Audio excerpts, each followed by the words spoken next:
we look at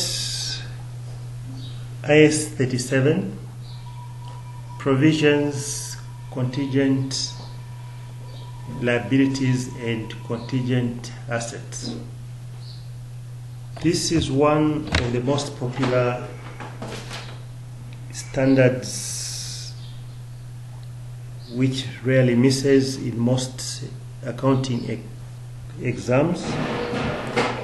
So you do well to really understand it, both for this level and for the next level, F7, and for P2.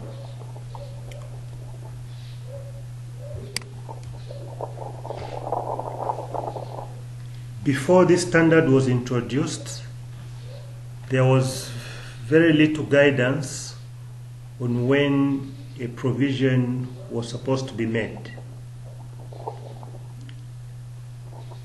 As a result, this caused problems for a number of entities, since these entities, they tended to choose when to make a provision and not when to make a provision. As a result, they would do what we call smoothing out of profits, and there was therefore resulting in no consistency in terms of comparison between different entities. So this standard was introduced to prevent profits to be manipulated, so to say, by some entities, and to ensure also comparability of financial statements between different entities. So what is this provision? A provision is a liability of uncertain timing or amount. Like with other standards we've discussed, we'll start first by recognizing what a provision is. A provision should only be recognized, that is, it should only be included in the financial statements when it meets three criteria, and all three criteria should be met. Failure to meet just even one, then no provision should be made.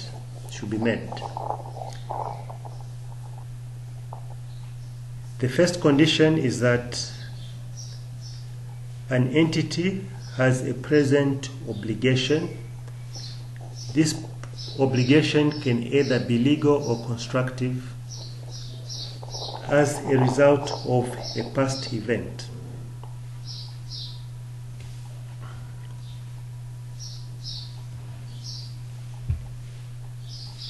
A legal obligation is one which may be enforced by law.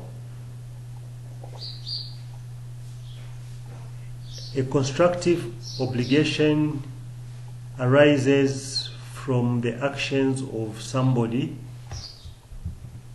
The way you've acted in the past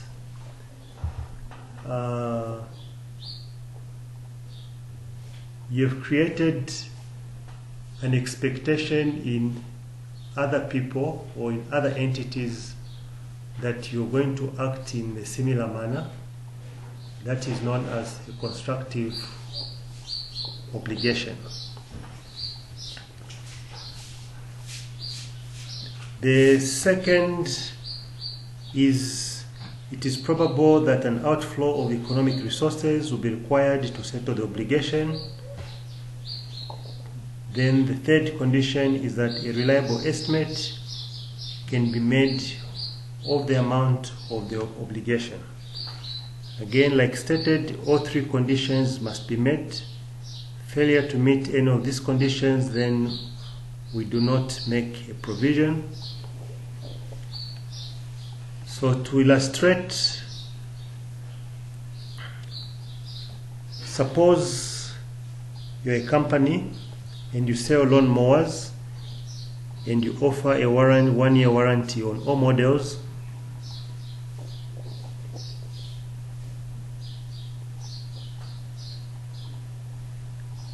because you offer this warranty, this is a legal obligation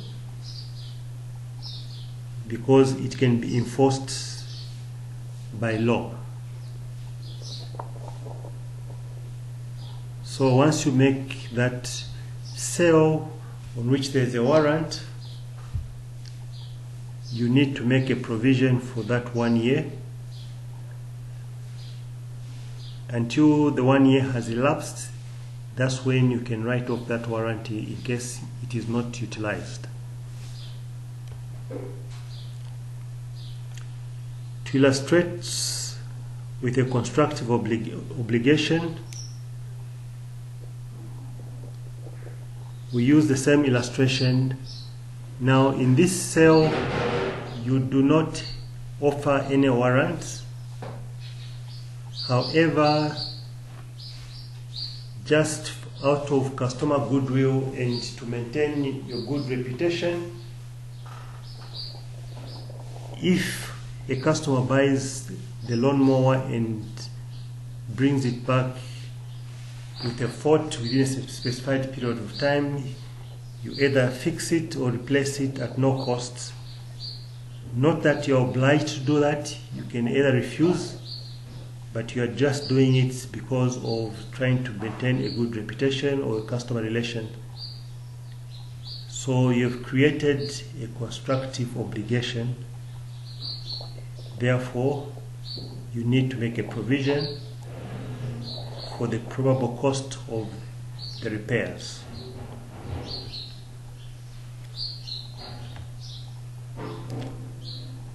What's the accounting treatment of provisions? A provision is an expense, so you debit your income statement, and since it will be paid at some point, or it will be settled, or it may be settled at some point in the future, you are going to credit provisions in the statement of financial position. The provisions, we treat them in the similar manner that we looked at under allowances for receivables. In that you have to review, compare the opening allowance at the beginning of the year, compare it with the closing allowance.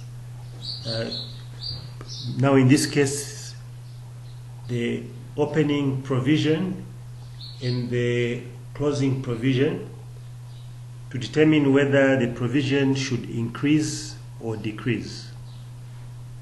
Again, it's only the increase that you take to the income statement, similar to what you do under allowances for receivables. So an increase in the provision will reduce your profit. A decrease in the provision will increase your profit.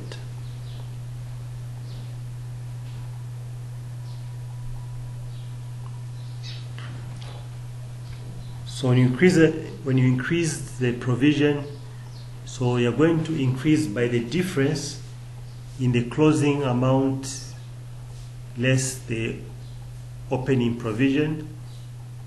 You debit your expenses and credit your provision in the statement of P&L.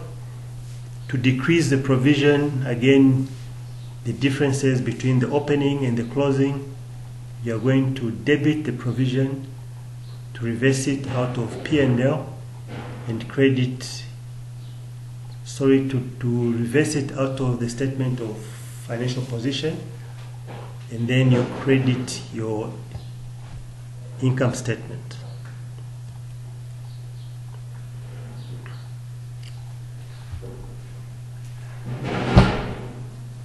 Let's now look at an example question.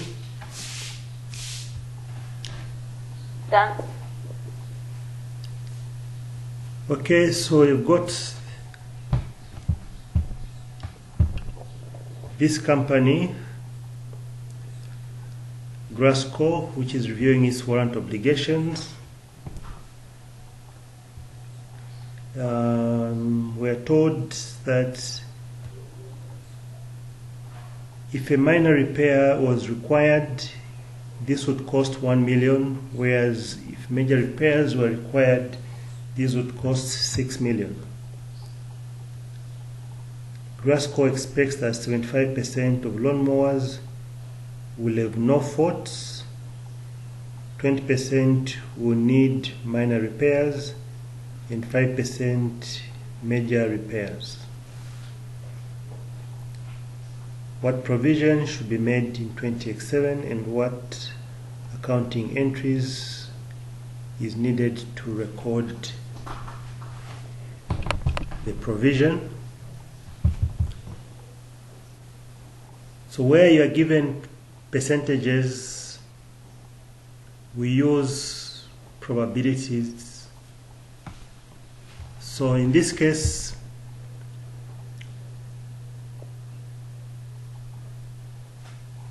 if 75% will have no faults,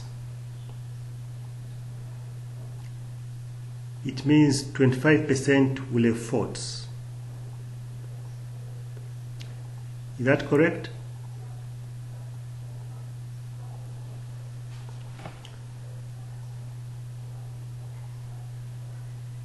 Give me feedback, please.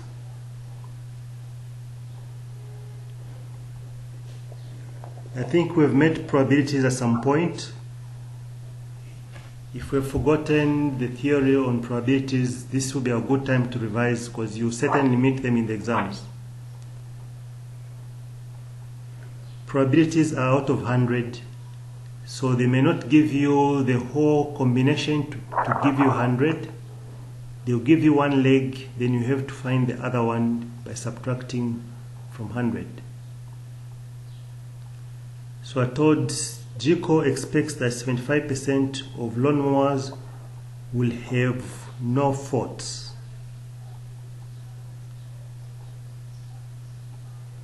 Meaning 25% will have faults. Then we are told 20% will need minor repairs and 5% will need major repairs. So we use probabilities.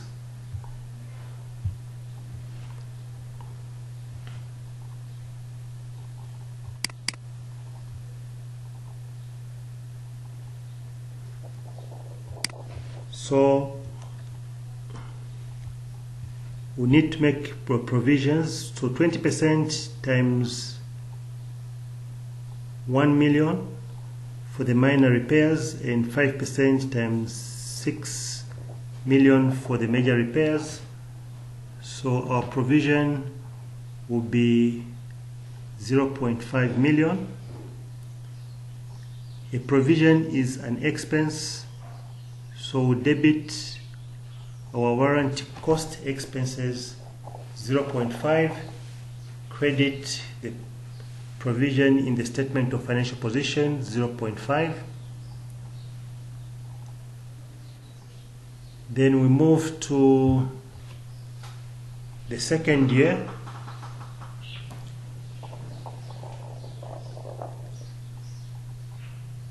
Second year, which is 2018, requirement B, what entry should be made in 20X8 assuming the provision required then is 0.75. So we are told now that the provision has increased, so we want the increase in the provision. The initial provision we made was 0.5, so 0.5, we'll subtract that from 0.75. Our provision has increased by 0.25. We debit the warranty cost expense again in the income statement 0.25 and increase the provision already sitting in the statement of financial position by crediting provision 0.25.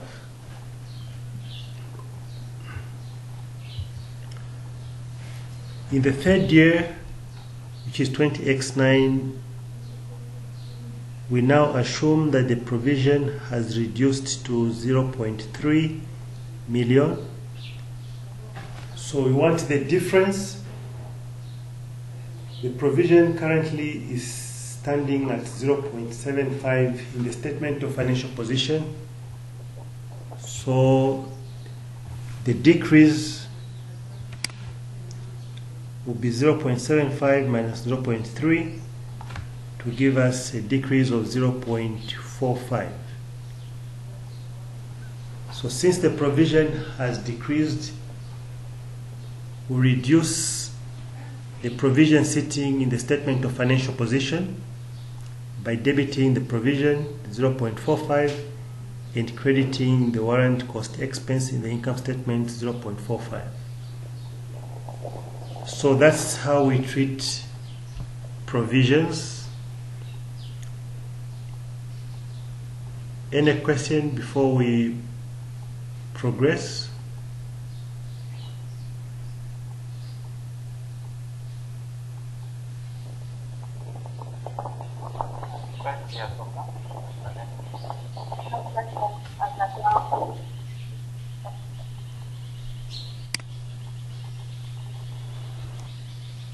Okay, if there's no question, then we move on to the second video.